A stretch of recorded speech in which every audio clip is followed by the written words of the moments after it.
சொல்லுவாங்க.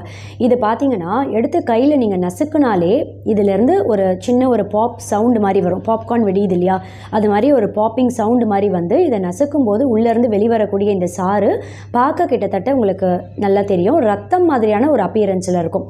இதனாலேயே இதுக்கு பிளட் பெர்ரி அப்படின்னு ஒரு பேர் உண்டு. இது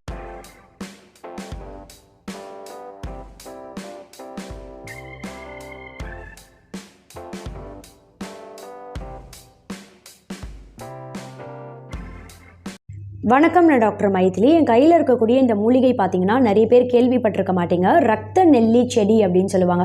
இதில் இருக்கக்கூடிய சிவப்பு நிற இந்த பழங்களை ரத்த நெல்லி பழங்கள் அப்படின்னு சொல்லுவோம்.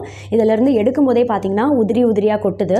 இந்த ரத்த நெல்லி பழங்கள் பார்க்க நல்ல சிவப்பு நிறத்தில் இருக்கும். ஆங்கிலத்தில் இதை பிளட் பெர்ரி அப்படின்னும் சொல்லுவாங்க. ஒரு சிலர் இதில் டாக் பிளட் புஷ் அப்படின்னும் சொல்லுவாங்க.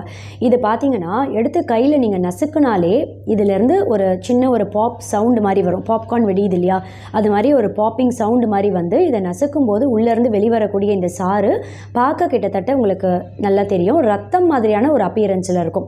இதனாலேயே இதுக்கு பிளட் பெர்ரி அப்படின்னு ஒரு பேர் உண்டு. இது ரொம்ப குறிப்பாக கால் பாதத்தில் வெடிப்பு இருக்குது அப்படின்றவங்க இதை எடுத்து நசுக்கி கால் பாதங்களில் வெடிப்பு இருக்கக்கூடிய ஏரியாவில் மட்டுமே எக்ஸ்டர்னல் அப்ளிகேஷன் மாதிரி தினமும் ஒரு நாளைக்கு ஒரு தடவை தேய்த்துட்டே வந்தீங்க அப்படின்னா நாளடைவில் அந்த பாத வெடிப்பு மறையிறது இயற்கையாகவே நல்லாவே தெரியும். இதை பார்த்திங்கன்னா நம்ம முன்னோர்கள் அந்த காலத்தில் ஏதோ ஒரு ஆர்டிக்கலை பெயிண்ட் பண்ணோம் அப்படின்னும் போது பெயிண்ட் அடிக்கிறதுக்கு சிவப்பு நிற சாயம் தயார் பண்ணுவாங்க இல்லையா, இந்த பழங்களை பயன்படுத்தி தான் இந்த சிவப்பு நிற சாயம் தயார் பண்ணியிருக்காங்க நம்ம முன்னோர்கள்லாம் பார்த்தா. அதே மாதிரி இந்த பழங்கள் மட்டும் கிடையாது, இந்த ரத்த நெல்லி அப்படின்ற செடியோட இலைகள்லேயும் ஏகப்பட்ட மருத்துவ குணங்கள் இருக்குது.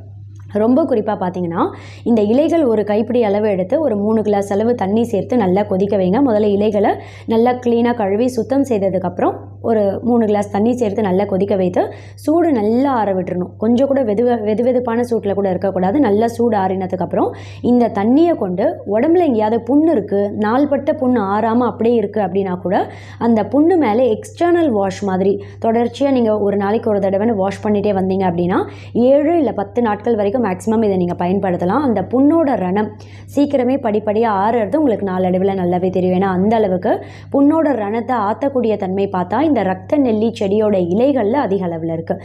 இந்த ரத்த நெல்லி செடி எங்கே பார்த்தீங்க இல்லை எங்கேயாவது கிடைக்குது அப்படின்னாலும் உடம்புல எங்கேயாவது புண்ணு இருக்குது, நாள்பட்ட புண்ணு ஆறாமல் இருக்குது, தீக்காயம் இருக்குது, இல்லை ஒரு சில சருமம் சம்மந்தப்பட்ட நோய் பாதிப்பு சொரியாசிஸ் எக்ஸிமா மாதிரிலாம் இருக்குது அப்படின்னாலும் எக்ஸ்டர்னல் வாஷ்க்கு இதை பயன்படுத்தலாம். அதே மாதிரி இந்த ரத்த நெல்லி பழங்கள் பார்க்க ரொம்ப சின்ன சைஸில் தான் இருக்கும்.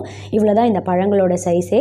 இந்த பழங்களை கூட நீங்கள் கால் பாத வெடிப்பு இருக்குது அப்படின்னா அந்த பாத வெடிப்பில் எக்ஸ்டர்னல் அப்ளிகேஷன் மாதிரி ஒரு நாளைக்கு ஒரு தடவை தொடர்ச்சியாக பயன்படுத்திகிட்டே வந்தீங்க அப்படின்னாலும் பாத வெடிப்பு இயற்கையாகவே மறையிறது உங்களுக்கு நல்லாவே தெரியும். தேங்க்யூ.